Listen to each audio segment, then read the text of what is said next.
I've been working with VFI for more than 20 years. I've been around the promotion of land rights and responsible agriculture investment in Laos. Lately, I actively involved in the promotion of the recognition of land rights in forest land, together with colleagues from Dalam, DOL, and also DOF, definitely. That's the main topic of today. As you know, the government of Laos has gone through the land legislation reform. And today, with this session, we will discuss and learn about the process. With this session, I will start off my presentation, giving you a background overview of the process, and then move on to the panel discussion, and then wrap up, hopefully finished by 5:30. Is that okay? All right, I will start my presentation by giving you a story of a village named Khouangvichit village. This village located in the middle part of country in Khouangvichit province. Here, you will see it too much. This is quite small village, has only 64 households, 84 families. The population is just only 333 people. All Puthai, 100% Puthai. And doing mainly farming, cultivate rice. And most of them moved from the neighboring villages on the other side of the river, on Savanakhet side. Long time ago, and doing farming in this area because it's a lot of fat land. And then, when the war happened, around 60, they moved and settled down there. And then formally settled as a village in 1975, officially. Here, the residential Castro zone was created in 1999 by this district authority team. And then in 2006, the whole district where this village located in, designed to be production forest. They call Dong Pusoy production forest. Since then, according to the forestry law, their land rights are not recognized as being a forest. They has to be preserved. So then up until now, nobody has a land ownership document, then title or land certificate, so that they cannot sell the land officially. They cannot use them as collateral to borrow money from the bank. However, with the recent legal reform, the government allowed those parcels to be registered. The new legislation provide or inform that only those parcels that been using before the establishment of the forest in 2006 eligible for land title, otherwise not. Then the satellite imagery is used of that year, 2006, to check those parcels inside the cadastral, which one are already used in 2006. If identify those plots are already used as a residential zones, as residential parcels, meaning houses there, then officially eligible for title. However, it's not straightforward. If you see these plots, these parcels, still green, and many others still green. But inside the cadastral map here, How can we design? Can we decide easily that these are not eligible for titles? Somebody said that no. I've been occupied in these piece puzzles for so long time. But then I just allocated to my family members, kids, but they still don't have enough money to build a house. This as an example. Then for others, plots like a paddy field and others, some people occupy 10 hectares of land, but then have been using half of it, 5 hectares, for paddy field, and the rest still using as a grazing area or as a place for harvesting non-timber forest products. How can we conclude whether to give title or other type of documents? This is not straightforward at all. This is a story of a village. Let's step back a little bit. The government some time ago have a goal to achieve 70% of forest cover. So since 1993, there has been a lot of forests has been established across the country in order to achieve 70% forest cover. Definitely, 3,167 villages right now identified to be inside the forest area. And Khouangvichit is one of them. And they were excluded from the formal land use right recognition. Now the government has a policy emphasizing that the people and forest has to go hand in hand. We can't leave people behind or exclude them from the forest. They have been there for so long.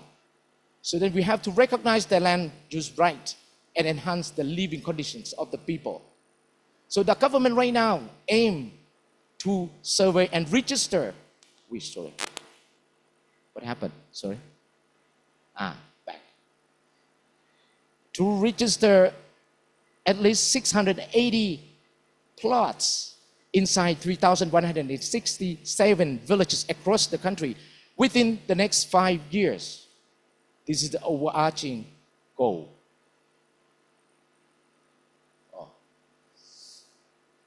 How can the government achieve this goal? Firstly, the government made significant legal reform recently in order to recognize the land rights in forest area. Second, develop technical guidelines and manual. Third, to pilot those guidelines and tools in order to draw some lessons and reflect back. I will go through this initiative. Let's see. First, legal reform happened some time ago. For example, land law was revised in 2019. I highlight 2 articles here. First, Article 44, use of forest land, was amended by adding some statement like, state recognized the use of land by people who have been using and making their living in forest land before the area is classified as forest land. Same as I said, if been identified as using before that, then eligible for title. Second, Article 130, land acquisition of customary land use rights was added to this new law. And the highlight is that people has a right to use customary land use right for those who've been using land for more than 20 years. This is another criteria, where with or without land certificate. Look at forestry law, also revised in 2019. I highlight 2 articles, Article 39 and 120. I like to say 120 first. Allocation of rights to use forest and forest land of the state can happen according to the village forest management plan. I will mention this VFMP later again. But then the allocation of rights to use forests and forest land can be done only according to this Village Forest Management Plan. And then go back to 139, Village Forest Management Plan is a management of forest and forest land within the management area of village, operated both inside or outside forest area. So these are the major key legislation. In addition to that, the 3 Prime Minister decree on 3 types of forests also were revised in 2023 and 24, adding really important article about recognition of land use rights of the people who use in conservation forest, production forest, and protection forest. These are important. More importantly, recently the government of Laos make a proposal to the National Assembly to request for the approval for the recognition of land rights. To respond to that, National Assembly issued the resolution number 57 to approve the recognition. And then later on, Prime Minister issued an order 20 to implement this resolution,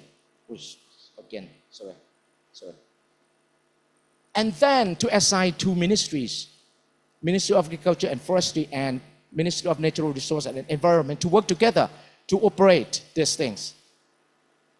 More specifically, the Ministry of Agriculture and Forestry issued an instruction number 1821 to implement this legislation and then to specify conditions for recognizing land rights in forest land. Yes. Based on those legal reform, there will be 3 land tenure instruments. First, land title. This is the most absolute right that people will have for those who have been using land before the establishment of the forest. Second, land use certificate for those who have been using land after forest establishment until 2019, when the revision of the forestry law and land law. And then the third one is Village Forest Management Protection Contract. This for those who've been using land after 2019 up until 2024, when the PMO 20 issued.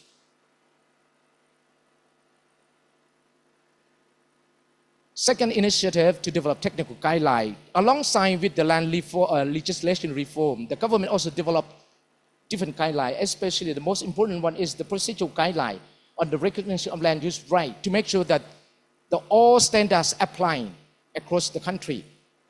In line with, together with this, the guideline on public relations in this process also developed together with the guideline on EPIC and the guideline on gender equity. These are most endorsed by the government. Hopefully, going back this time, the minister will sign off this, but I've been saying this for 3 times since Luang Prabang workshop.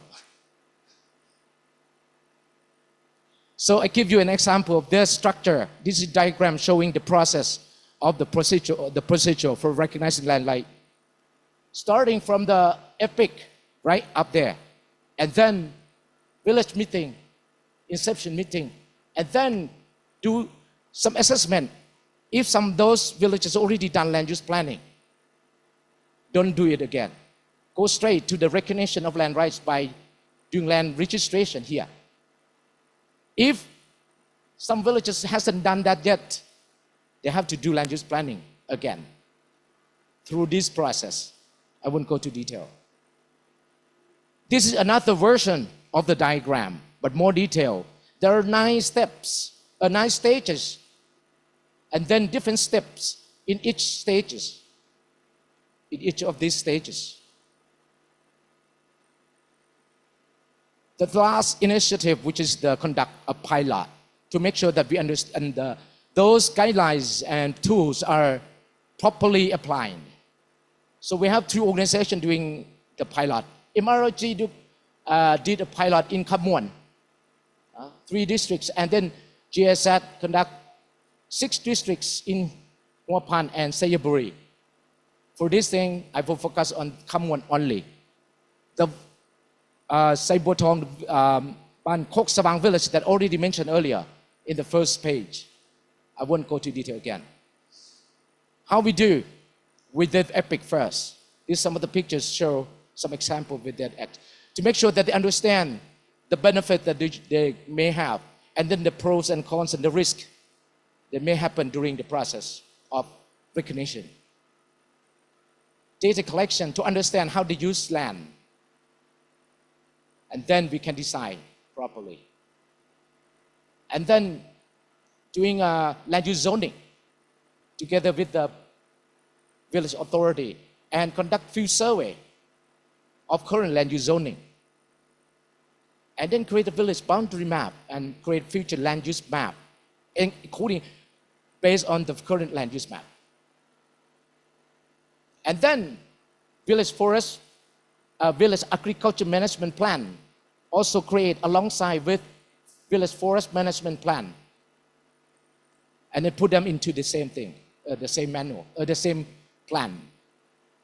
All done, all finished and ready, then we present to the village meeting to discuss and endorse village land use plan. Village endorse, and then district to discuss endorse at the district level before submitting to Provincial People Assembly for approval. This document, type of document, has to be approved by Provincial People Assembly. Based on this approved plan, the team will start doing land registration. These are the simple steps. Again, sorry. So starting from awareness raising down to issue of the title. Sorry. So some of the steps can show you. Cadastral surveying, the team done using the RTK for the accuracy, and then put them onto the GIS database before printing the documents. Adjudication on the history of the land use right acquisition. So these are another sort of information to justify whether they own and been using land before that or not. Lesson learned. Land use and ownership over land is so complex, as I mentioned earlier. So then, according to the culture, ethnic, gender, geographical areas, so it's not straightforward to come to conclusion which one will be eligible for what, titles or certificate or VPF and PC. Even though legislation and tools have been developed, but then there's still some gaps and issues that need to be addressed. Division of roles and responsibility of relevant implementing agency is important. We need to address to make it clear from the beginning. EPIC is proved to be important document to make sure that villagers understand the whole process and take ownership over. Gender inclusion is crucial, and we need to sort of emphasize it from the beginning to make sure that they engage fully from the beginning. And also efficient to engage NGO and CSO in the process as well. That's my presentation to give overview to you. So next, I will move on to panel discussion. In this discussion, we have really interesting panelists. We have 3 panelists. Let me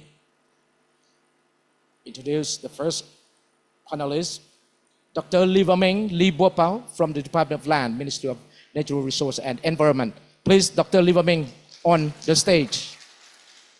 Dr. Leevameng got PhD in engineering Japan in 2009. He has been working as Deputy Director General of various departments, and from 2021 up until now, being a Deputy Director General of Land Department, Ministry of Natural Resources and Environment. Now changed to be Ministry of Agriculture and Environment.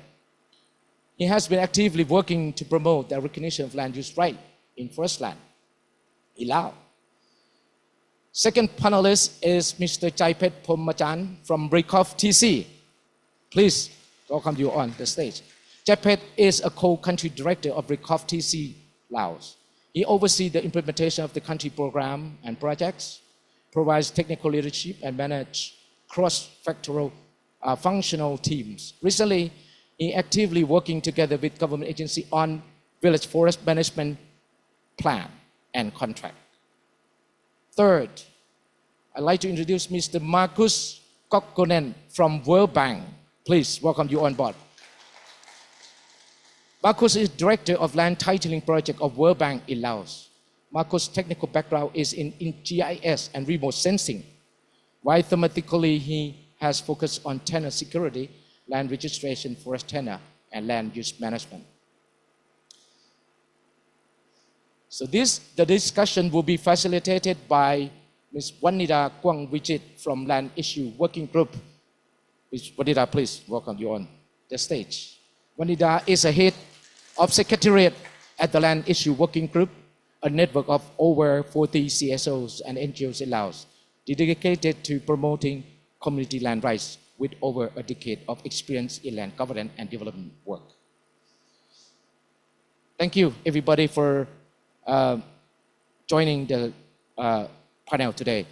Vanida, the floor over to you, please.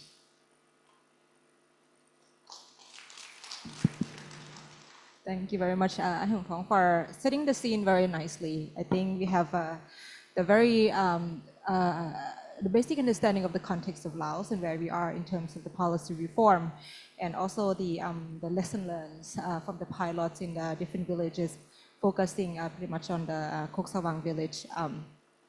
So I'm very honored to be facilitating these discussions where we will learn from the representative from the government side, the CSOs, and also the different partners, the three of them, who are the key stakeholders in this landscape and who have been actually heavily involved in the reform of the legal and policy framework as well as the pilots in Laos.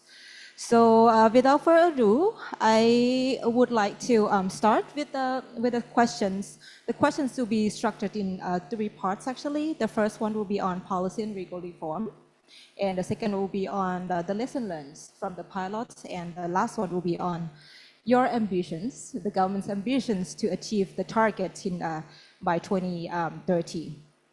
So first question will be to you, Dr. Leevameng.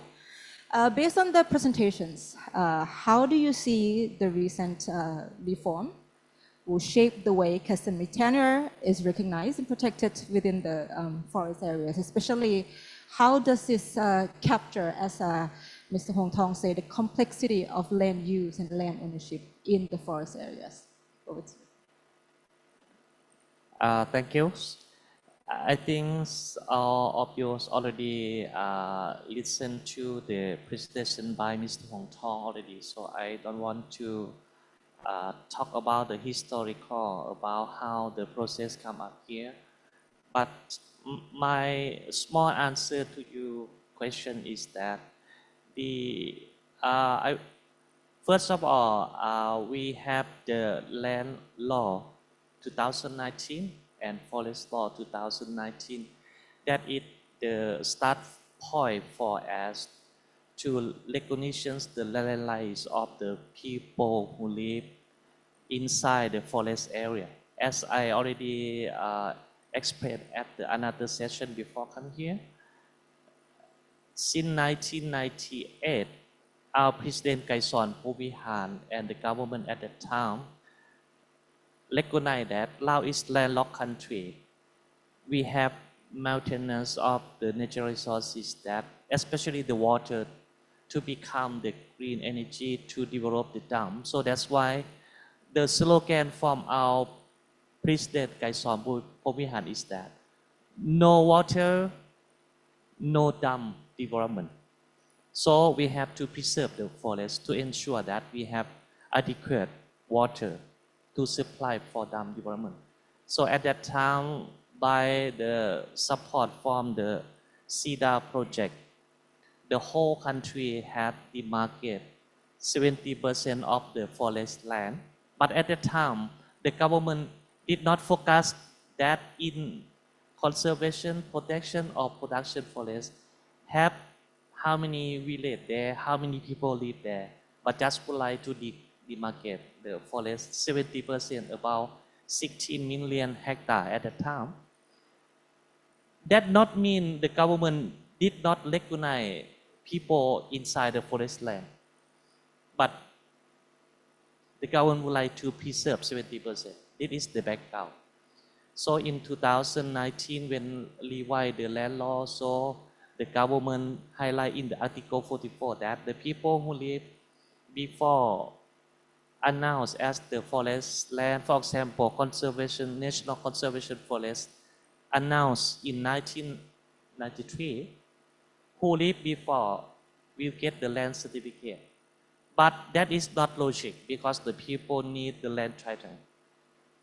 So that's why last year in May, the Standing Committee National Assembly has released the resolution number 57 so that all land sector can issue the land certificate for the people who live in the forest area before announced as the forest area, and issue the land use certificate for the people who live before announced the forest land until 2029 before approve of the land law and land forest land.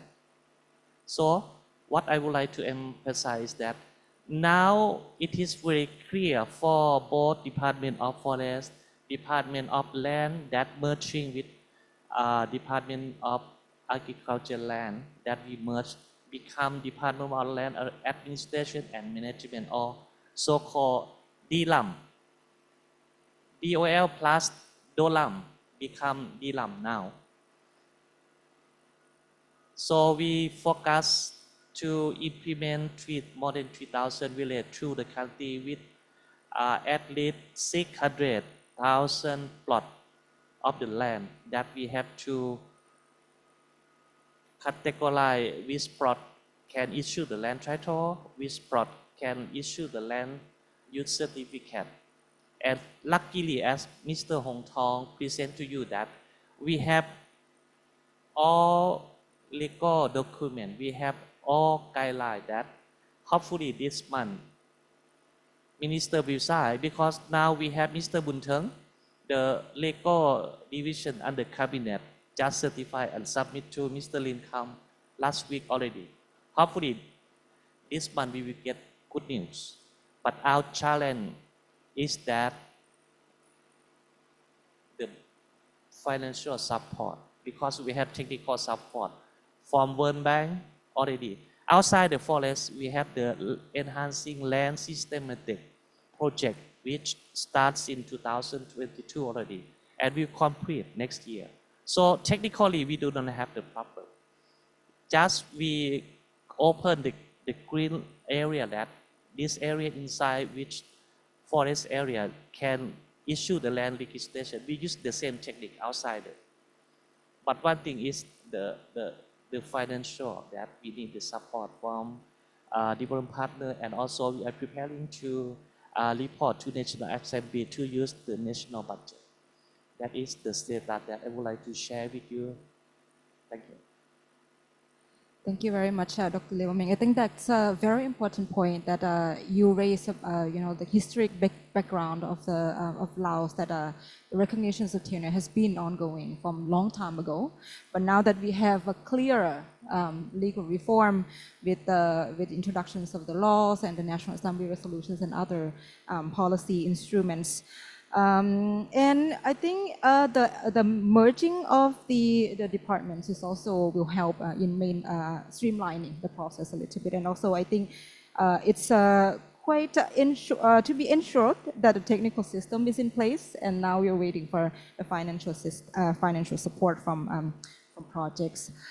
However, from your point of view, Markus, because you have examples and lessons learned from other countries as well. From your perspectives, where do you see if there is still the gaps in the policy and legislations that still need to be addressed in order to make this happen in Laos? If you can share with us on your, from your perspectives. Okay, thank you, Vanida. So I would start by saying there's still some unclarity on the communal tenure instruments. The land law acknowledges state land titles for collective use, but these are often for very specific land use like the village graveyards or the village temple. Also, the instructions or kind of lower level regulation, ministerial instruction.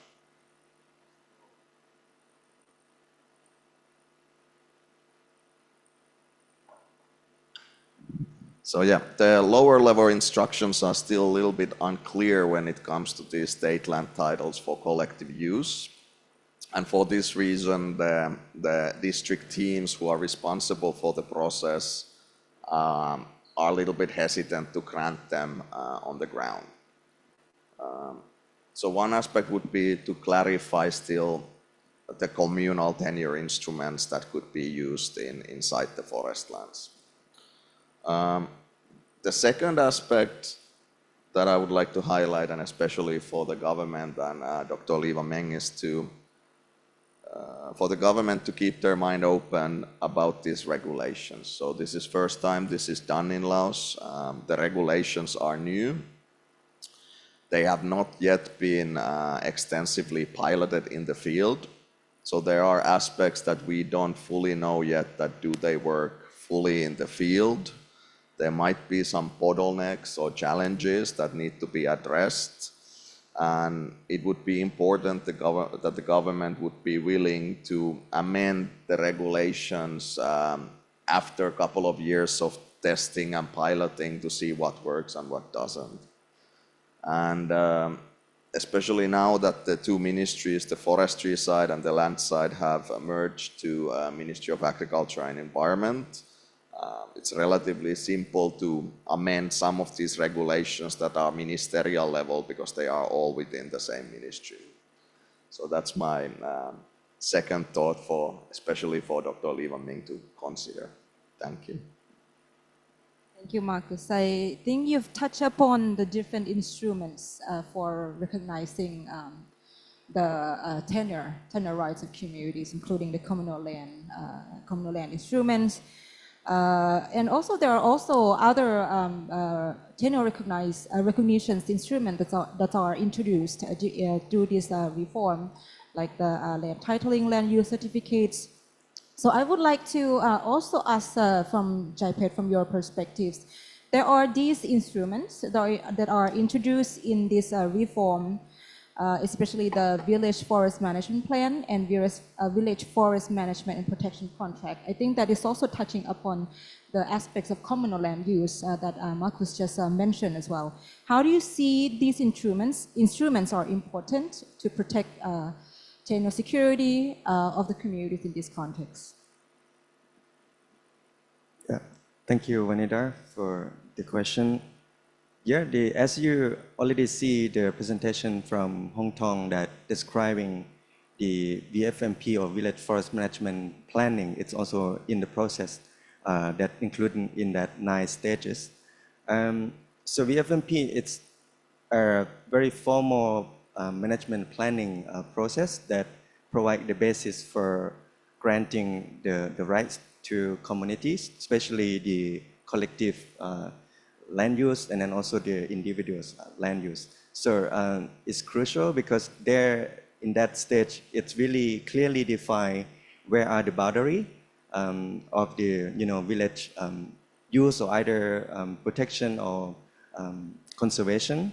So there, people in the village have to really take the collective effort to really understand also like where they can access, where they cannot access.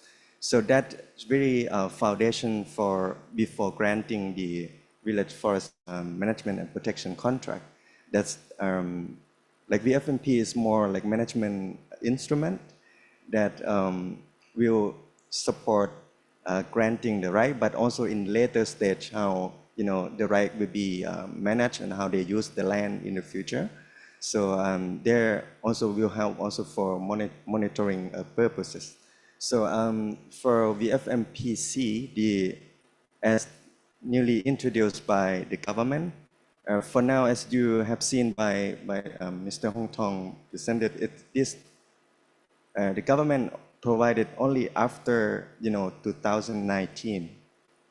But also the question from, or the remark from Markus is, but what about before the 2019? Will the collective tenure be recognized? That's another question mark. Although there's some set of requirement that it could be land use certificate, but then what are the rights of the communities being protected or safeguarded in the later stage? But like for now, we only discuss about the VFMPC. Of course, it's describing the rights and obligation of the communities, how they will use the land, they manage, inspect, and then how they will receive the benefit in the future. And this VFMPC, it's valid for 50 years.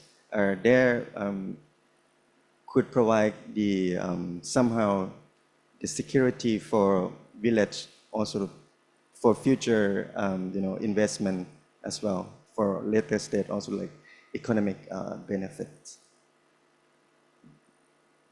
Thank you very much, Chaipheth, for providing us the clarity on VFMP and VFMPCs. That's actually an important and powerful tools that enable the understanding of reality of land use and also support the recognitions of communities inside the forest. I have actually a lot of follow-up questions, but for the interest of the time and for all of us to be freed after the sessions, I would like to now move on the second part of the discussions on the practice and pilots, referring to the presentations of Mr. Hongthong on technical guidelines and the pilots in the Khouangvichit village.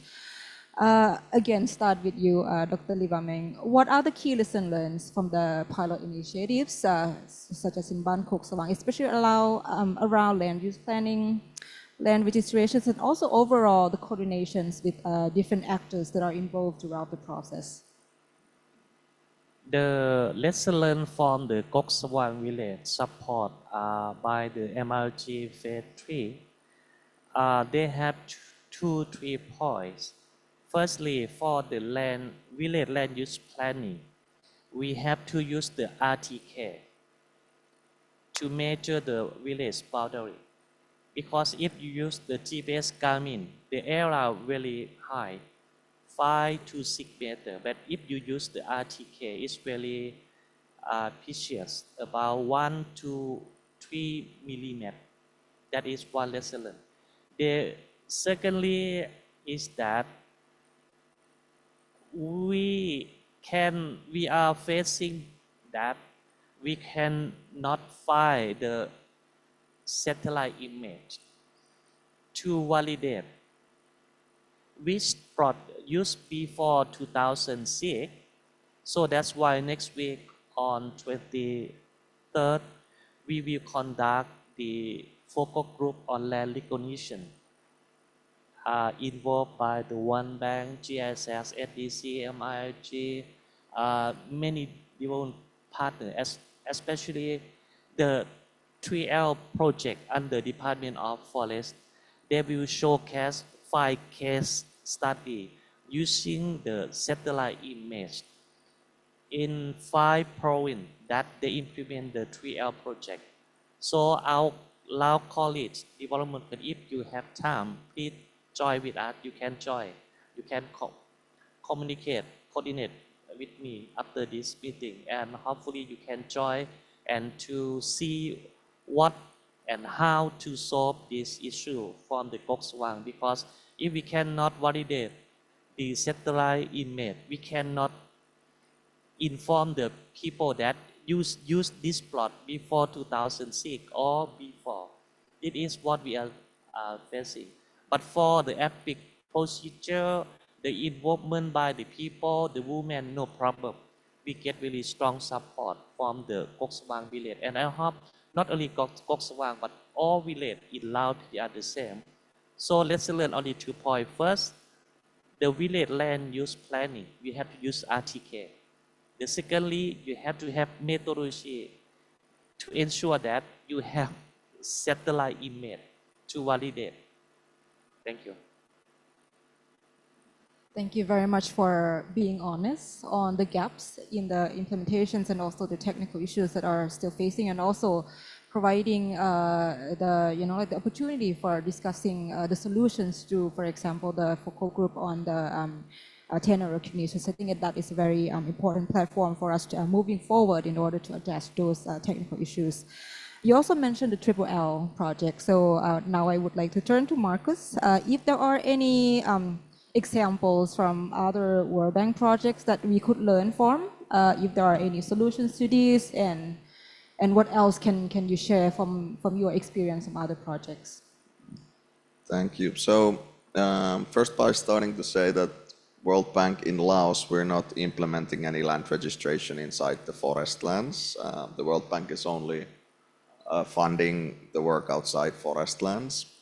But we have worked in the last couple of years to do this good practice note from other countries that have implemented similar reforms to learn from their good practices, how they have addressed the issue. Two very interesting countries, if we look at the region, are China and Vietnam. Both of those countries have implemented similar reforms. These reforms have been a big reason why these countries are now among the top 5 in increasing forest cover. China is the world's #1 increasing forest cover, and Vietnam is number 5th or 3rd, somewhere around there. Big part of this success of these countries is due to this tenure reform that they have done. And part of the tenure reform, they have also made the land rights within the forest area transferable. So you can sell or buy or lease the land. In Laos, this is a little bit different because the land use certificates, for land titles you can sell and lease the land, but for land use certificates you can only leave them as inheritance. You cannot sell or lease the land. But in reality we know that many of these people are informally already selling their land or buying land. There's a lot of transactions going on in these areas. So one question there is that, are the people on the ground, are the landholders, are they interested in these land use certificates that don't give them the legal right to sell their land? And if they're not interested, that will cause challenges in the process because the participation and collaboration will be weaker, and then the whole process will become more challenging. And then 2 other lessons learned from the good practice note that we prepared is that, as Dr. Leevameng mentioned, there's certain cut-off dates. So you have to be living in the forest area or using the land before the forest area was established. Some of these years are, one cut-off date is 1993.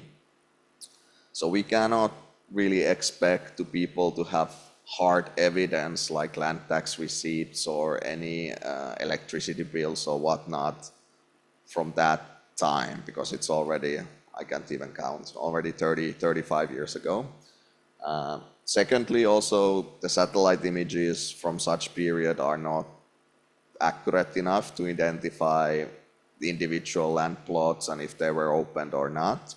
So our general recommendation in such kind of cases is to rely on social verification, that you talk with the village heads, the elders, the neighbors, and they will verify if people have been using the land or not before the certain cut-off date. So those were the couple of lessons learned that we have shared from the region. Thank you very much, Markus, for sharing the other initiatives that are ongoing in other countries like China and Vietnam, and including the your notions about the land use certificates, and more importantly, you raised an issues about participations if the communities are not interested in this kind of tenure instrument. That's why I would like to now turn to Chaipheth, because From the presentations, we see that the procedure guideline actually now include FPIC.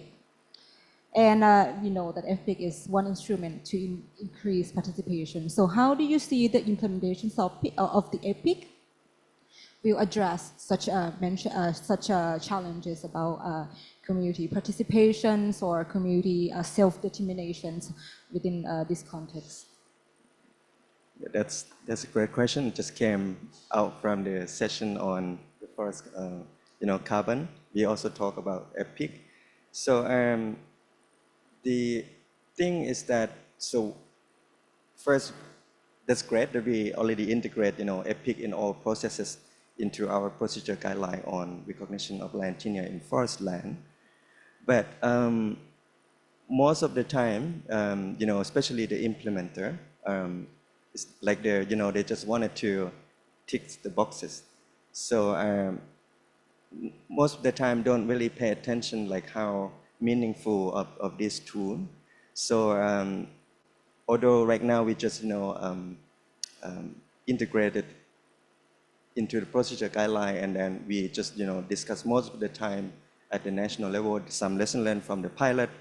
But then for the future to ensure the implementation is really taking place, is we have to really provide the extensive training to the implementer, and then important for the FPIC process have to be customized to different ethnics or local communities, and their important part it's about the communication materials that we're going to use for the FPIC, how people that get involved, and most importantly, as the lesson learned from RECOP, we always try to build the local facilitator that would really encourage the people from the ground that they understand the same language, they can communicate in their own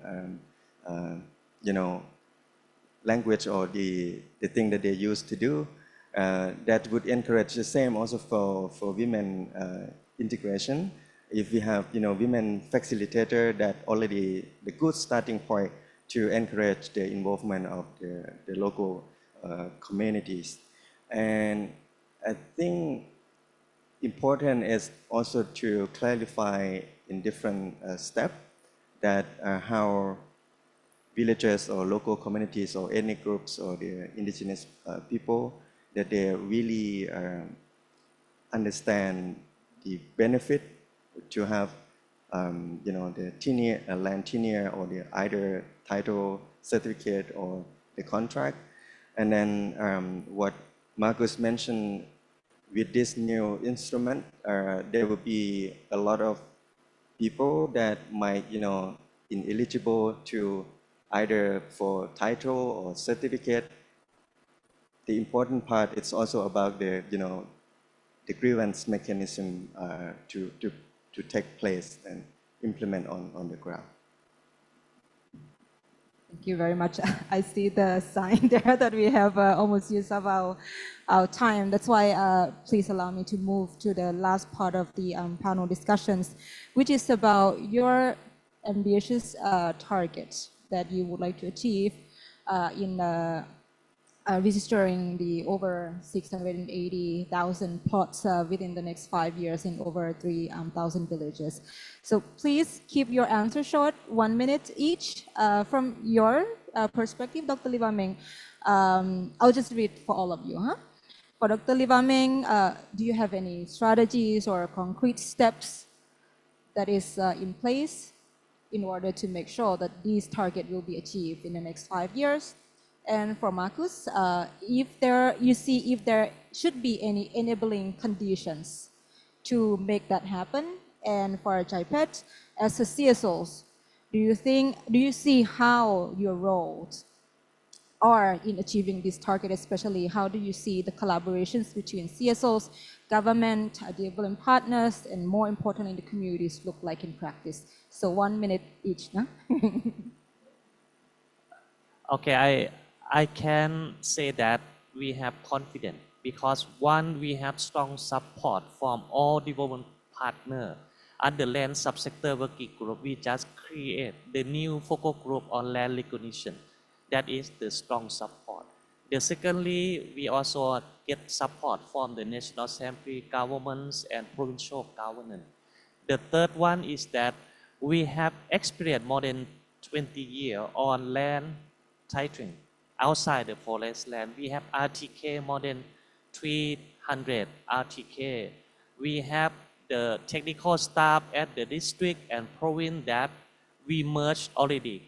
The Pongle and Pafo and Dafo and Daf, Dongle, yeah, Dongle and Dafo. So that what I conclude 4 elements will support and accelerate how to achieve our target by 2020-2030 to issue land certificate or land titling at least 600,000 plot. I confident.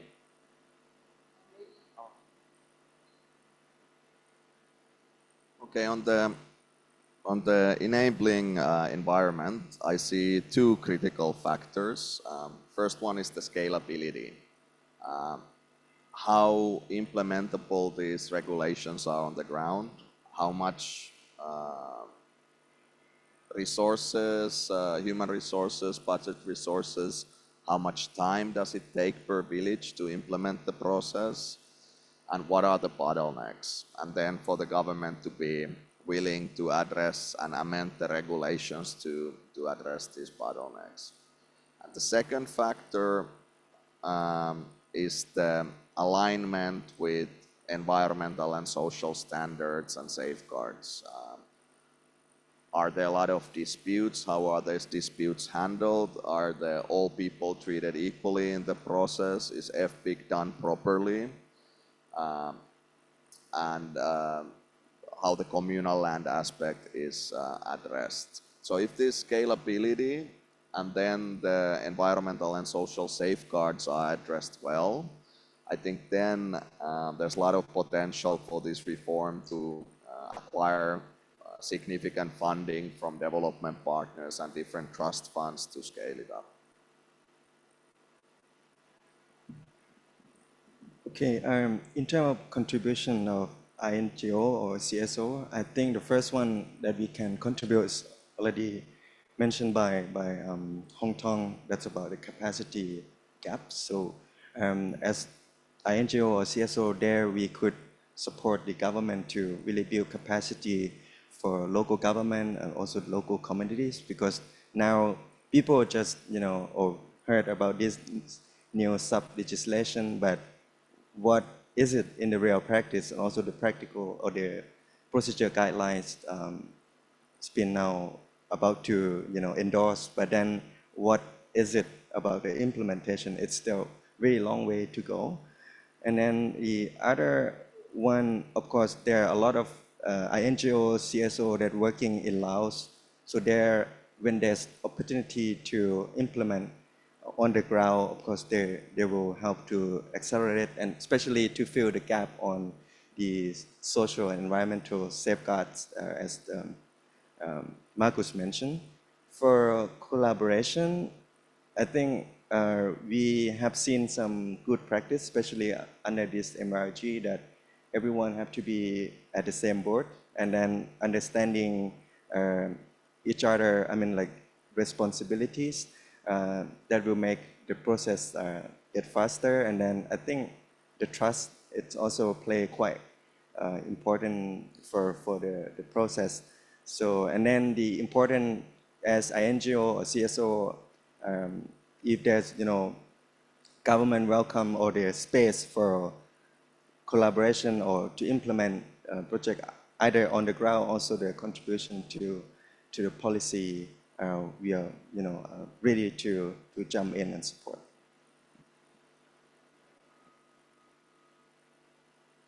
Stop sign. I hope that we can still open for a few questions. So maybe I hand over to the participants. If you have, please keep your question short and on point. And maybe my co-facilitator can help also to to give the mic to the person that have the questions to the panels. Yes, we may have one or two questions only. And we also have many questions online. So we probably might not be able to answer the online questions, but we will keep it for next time. Please.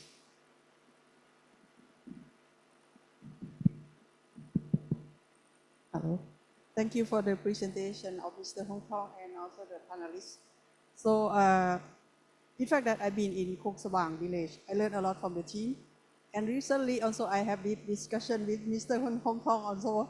So we reflect about that. So now, just for my understanding and the clarification maybe, because recently that what I understand that the Ministry of Agriculture and Environment also issued the Ministerial Order 1821 that about land title, land certificate, and contract. But my question is about the contract, because the contract, like Chaipheth said, is 50 years. So it means that if you own the land, October last year, you also have contract of 50 years, that's what I understand. And you said that, okay, now this policy or instruction is the order under the Prime Minister's office or the decree or whatever.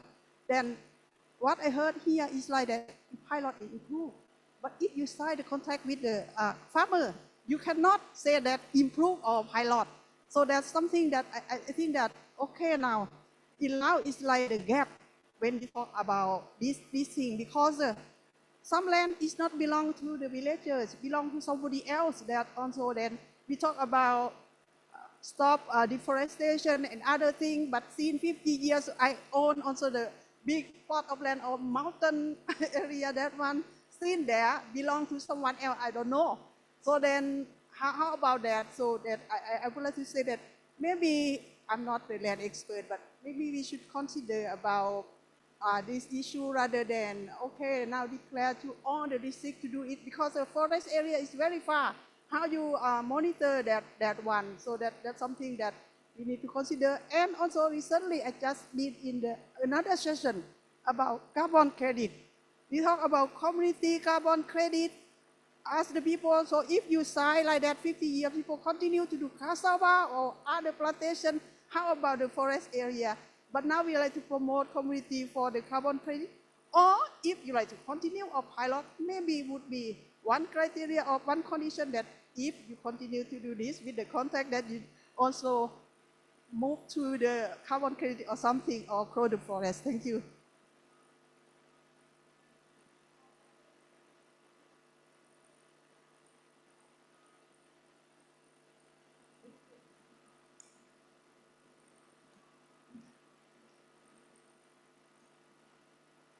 Yes, it's a question maybe more for Mr. Kukkonen. You mentioned about the success or the factor that explain positive results in Vietnam and China. Did you consider the fact that there was some transfer of public land to villagers in this policy? In other words, this was accompanied with a massive transfer of management, right? And ownership, actually, of the products to the villagers, to the communities. So, do you consider it's an important element of the model?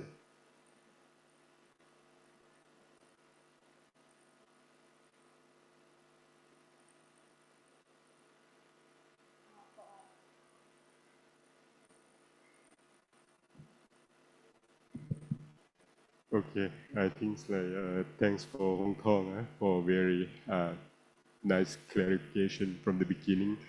I think it's like I have a short, I think technical that I fully agree that 2006 2005 has no what we call data on that part, but we have a forest inventory data that can be proximity with the 1999 aerial photo, and also proximity with the 2011 field map aerial photo. So those villages under those areas. So please have consider of those. Because this is it's not impossible. It's possible. Thank you. All right, thank you very much for the three questions. So the first one is about VFMPC, whether it's actually provide real tenure security for the communities.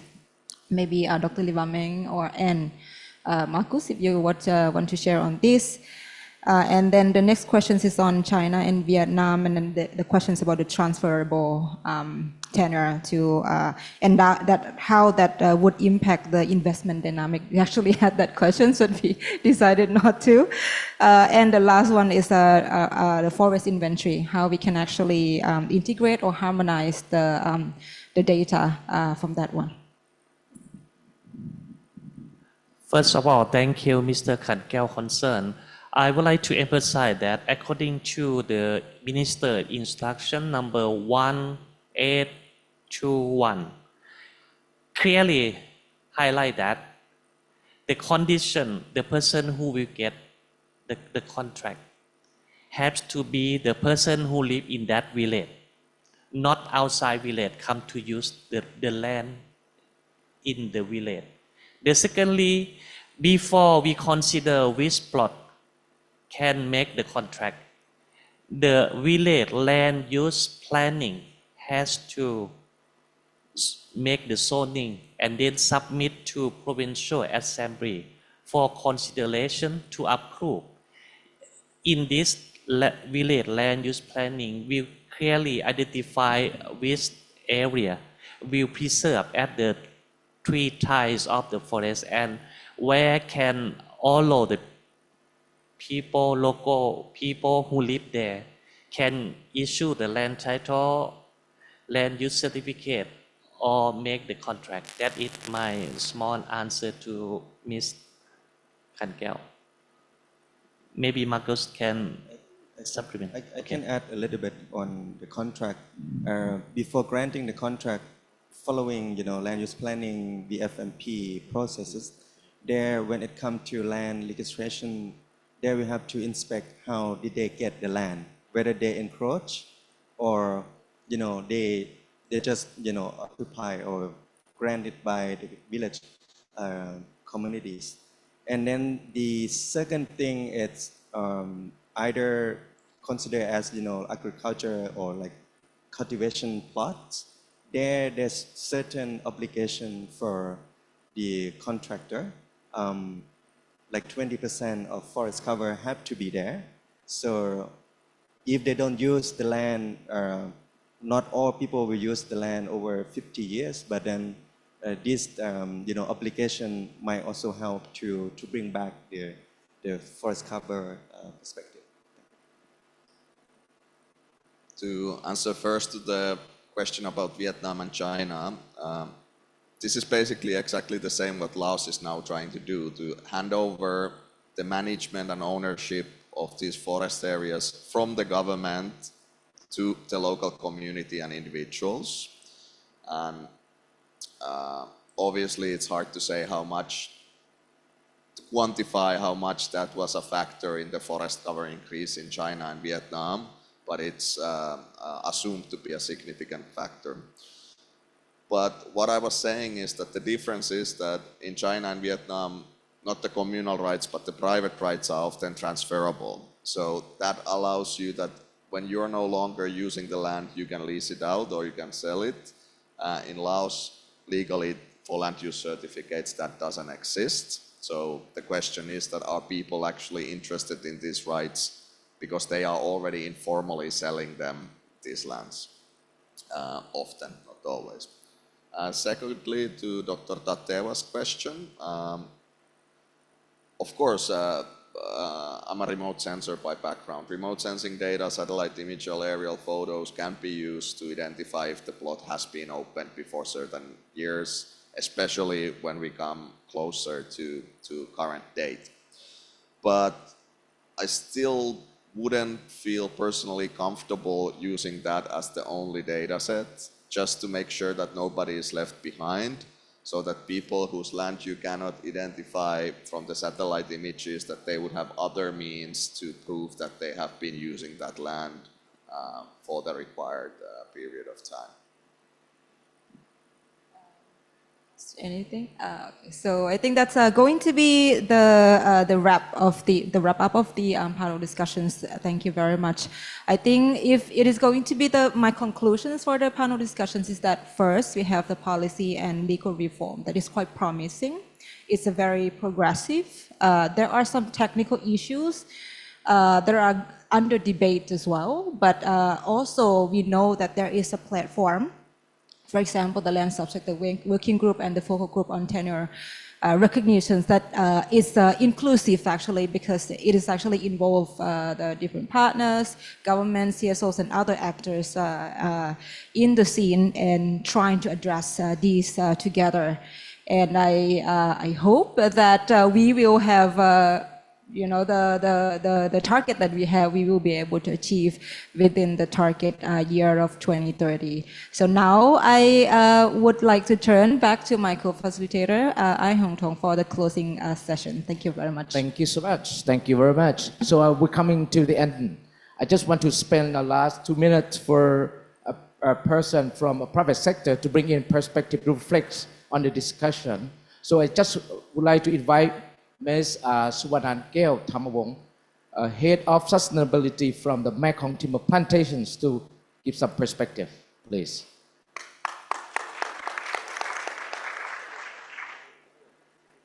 So thank you. I really enjoyed the panel discussion and can see that this policy reform is very promising, and it's also what us as the private sector is also expecting to see, as it's also guarantee the long-term investment that we would like to develop as the project owner. So for us as the project owners, we see the 3 major opportunities as well in truly bring communities, the governments, and also companies together in the work of sustainable forest management. And this can only be possible with the community having the secure tenure. So the first is through inclusive supply chain. So for us as the project owner or the private sector, instead of building the communities as the job or labor for our project, or even only consider them as the smallholders, we will, with this secure tenure, we will see them as the genuine partner to our development project. So this will open door to contract and also share benefit model where they can gain from sustainable forest or non-timber forest product as part of the smallholder development program that they can work collaboratively with the private sector, or as well as the community runs nurseries or even get access to carbon market. So with this secure tenure, community can ensure it can create stable livelihood for the communities, and also ensure that the company also have the reliable partners who are really invested in protecting and also restoring the forest, and also collaborating with us in the sustainable forest management project. And secondly, this opportunity is also about safeguards, which act as the enabler. So with the clear rights of the communities and safeguards, it's really give the communities recognition, participation, and also fair benefits. And for us as the project owners or the investor, we will feel more secure in investment because we see that it can reduce the risk of investment. It will definitely reduce the cost of the investment because the risks have been identified since the beginning and also mitigated since the beginning. And it also ensures the legal certainty as well in the investment, which therefore can attract more responsible investors in the field. So with this secure tenure, we see that partnership will not be fragile. So it will be scalable more effectively and also sustainably. And lastly, I see the opportunity of the government that can act as the key actor for scaling this implementation. So they can establish and also enforce tenure clarity, providing supportive policies. And also we want to see continue monitoring frameworks that give investor confidence in the investment. So with tenure, when tenure secures, policy are aligned, and then the private sector, it's far more than willing to commit to developing the long-term development project. Knowing that the benefit will not go only to some of the key person, but to go to, or to share fairly to the communities. And they are also legally protected as well. So for me, the real opportunities lies in moving from the transactional agreement and to true partnership that can only build on when the tenure is secure. Thank you. Thank you so much, Suvanan, for your great reflection. Can you can take rest. So to end, I really want to extend my appreciation to all of you, especially Dr. Leevameng, Mr. Chaipheth, and Markus, for your great insight into all this experience that you shared. Really great facilitation. Really thank you, Vanida, for your role as a facilitation. Thank you for participants and audience from here and also online. Thank you so much and enjoy your day today. Thank you.